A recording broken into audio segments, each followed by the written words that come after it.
32 katao nang namatay matapos na yanigin ng magnitude 7.8 na lindol ang Mindanao. Ayon kay Rene Ponsalan, pinuno ng Sarangani Provincial Disaster Risk Reduction and Management Office, 17 ang binawian ng buhay sa lalawigan dahil sa landslides. 13 sa kanila ay mula sa bayan ng Glan, habang ang 4 naman ay mula sa bayan ng Malapatan.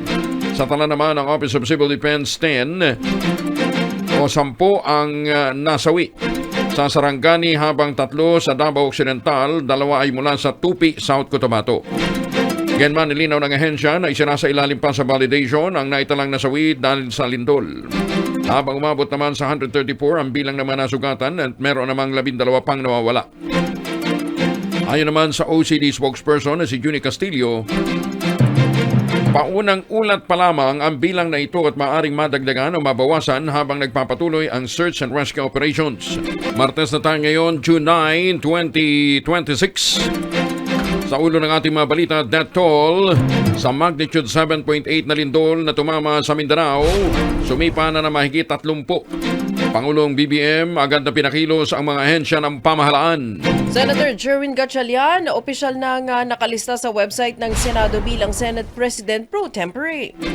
Kontraktor namang si Curly Discaya, inilipat na ng Bulacan Jail, nagbantang papangalanan ang iba pang sangkot sa anomalya. Nasa 150 daw ang papangalanan niya, partner. Madami-dami ito, partner. Oo, memorize kaya niya yun, partner. O may listahan na siya, partner. Basta ang balita ko, nginigtumbong na ang karamihan ng congressman.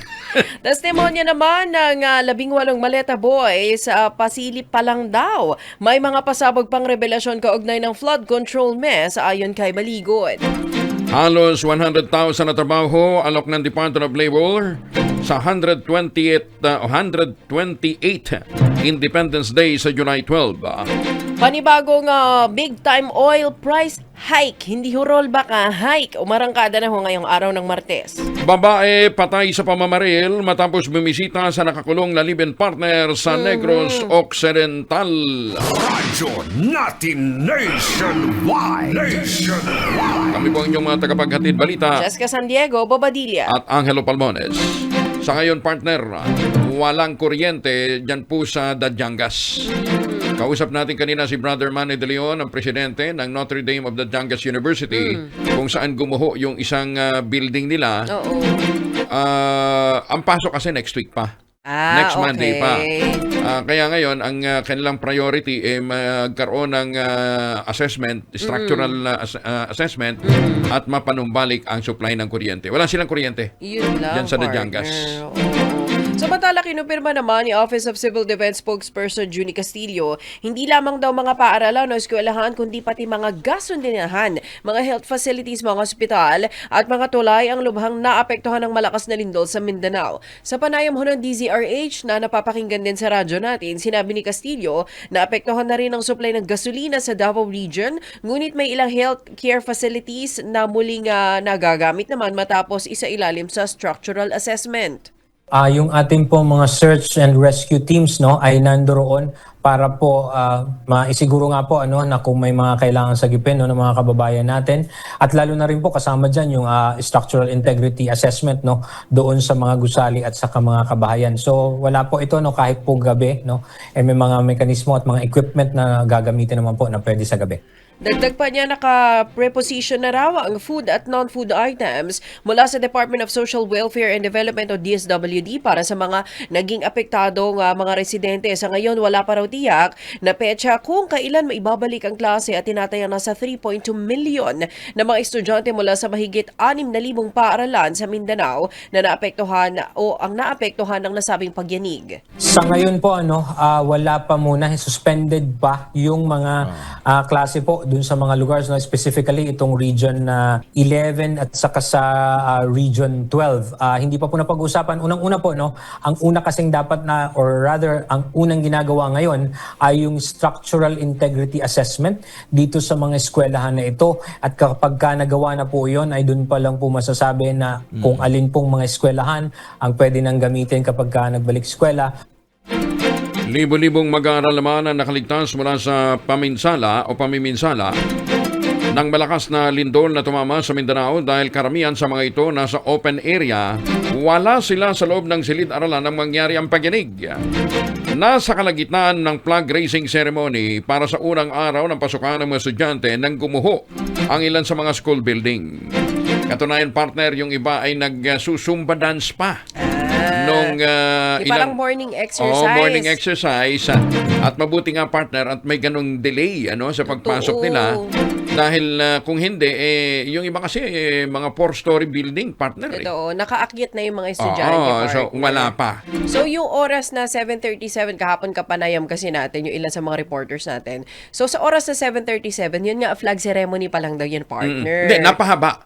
Usually, nasa mga 10 to 15 minutes lang ang flag ceremony. Oo. At saka kasi first day Yun, of maraming mga talumpati. Correct. Kaya nga, partner, kanina sabi ko nga kay Benjo Basas ng Teachers Dignity Coalition, iparating sa ating mga teacher yung ating pagsaludo at paghanga sa kanila dahil sa mahusay yung kanilang pag-handle ng ating mga kabataan. Totoo naman, para wag partner. magpanik.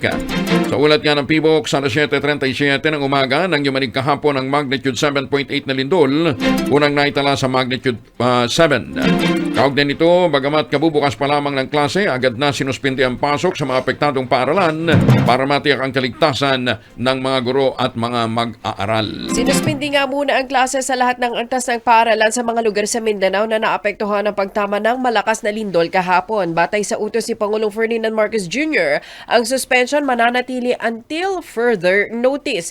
Kasabay nito, inatasan ni PBBM ang lahat ng ahensya ng pamahalaan kumilos upang rumisponde sa mga apektadong lugar. Agad niyang ibinatupad ang vote of government approach o whole of government approach kung saan nangunguna ang Office of Civil Defense at National Disaster Risk and Reduction Management Council sa koordinasyon ng disaster response. Tiniyak din ng Pangulo, gagamitin ng national government ang lahat ng kinakailangang resources. Hindi pababayaan ang Mindanao. Ayon naman kay Palace Press Officer Claire Castro, sapat ang pondo ng pamahalaan para tugunan ang pangangailangan ng mga komunidad na naapektuhan ng kalamidad.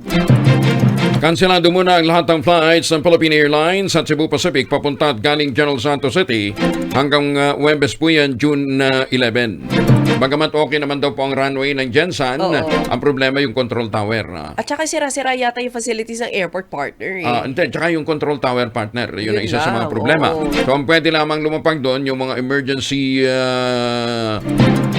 flights at saka yung mga maghahatid ng mga relief goods. Kasunod nito ng malakas na pagyanig na tumama at puminsala sa General Santos International Airport. Ang mga apektadong pasahero ay maaaring magre-route ang kanilang flight via Davao o di kayo mag-rebook na lamang humiling ng full refund, ipa-convert ang kanilang tickets bilang travel credits. Naglabas naman ng notice to airmen ang Civil Aviation Authority of the Philippines na mananatiling epektibo ang naturang pagsasara hanggang June 11, alas 6 ng hapon. Paglilinaw ng kaaptanging ang mga government, military at humanitarian flights lamang ang pinapayagan sa ngayong lumapag at mag-take off sa Gensan Airport. Samantala, halos umabot naman ng 1,000 o 1,000 na italang aftershock matapos ang magnitude 7.8 na lindol sa Mindanao. Gayunpaman sa panayam ng DZRH na napapakinggan din po sa radyo natin, ayon kay Dr. Teresito Bacolcol, Director ng FIVOS, mula sa nabanggit na bilang, 18 dito ang naramdaman, kabilang ang pinakamalakas na nagdulot din ng magnitude na 6.7 sa Balut Island. Binanggit naman ni Director Toto na ang paggalaw ng Cotabato Trench na naging dahilan ng malakas na pagyanig. Pinawi naman ito ang pangamba na posibleng mag-trigger pa ito ng paggalaw pa ng iba pang trench sa bansa. Other trench, hindi po kasi malalayo po yung Philippine Salamat. trench sa eastern side and yung Sulu trench naman yung on the western side. Oo. Hindi po ito mag-trigger ng movement ibang trenches. Ayon sa PBOK, aktibo ang Cotabato Trench na lumikha ng serye ng pagyanig kabilang ang naitalang seismic swarms sa Sultan Kudarat mula Enero hanggang nitong nakalipas na buwan. Pero ulitin ho natin, partner, ang pagtitiyak ko ni Dr. Toto Bacolcol, yung pinangangambahan ng ating mga kababayan dyan po sa Mindanao, lalong-lalo na sa may area po ng North Cotabato at ilang bahagi ng South Cotabato at Davao Oriental. Na nangyari noong 2019. Kasi kung natatandaan mo, partner, Oo. 3 yung magkakasunod, span of weeks lamang, Yes. nagkaroon ng malalakas na lindol. Oy, sunod-sunod yan, Oo, partner, eh. intensity 7 yung halos magkakapareho. Kaya intensity 7 ang lakas ng mga pagyanig. Sunod-sunod yon in span of weeks, kaya ninervyos yung ating mga kababayan na baka Oo. kahalintulad ng naturang senaryo. Hindi ho mangyayari. Oo. Dahil ang gumalaw ay Cotabato Trench. Okay. Tsaka ito po ay nasa dagat. Yung gumalaw noong 2019 ay inland. Okay. Oo, ibang so, fault. magkaiba. Oo, iba yung fault na gumalaw at that time. So, wag ho kayong mabahala. Pumasok na kayo sa loob ng bahay. Yung iba kasi partner Ayaw pa bumalik oo, sa sa mga nervyos, sa bahay. trauma, no? Oo. Kaya ang pagtitiyak ni Dr. Toto Bacolcol hindi ho mangyayari yon kung ang pinag-uusapan ay kung naapektuhan ba yung ibang Oo. fault system. Basta ang importante, lagi rin tayong alerto, Yes. 'di ba? At nag-iingat.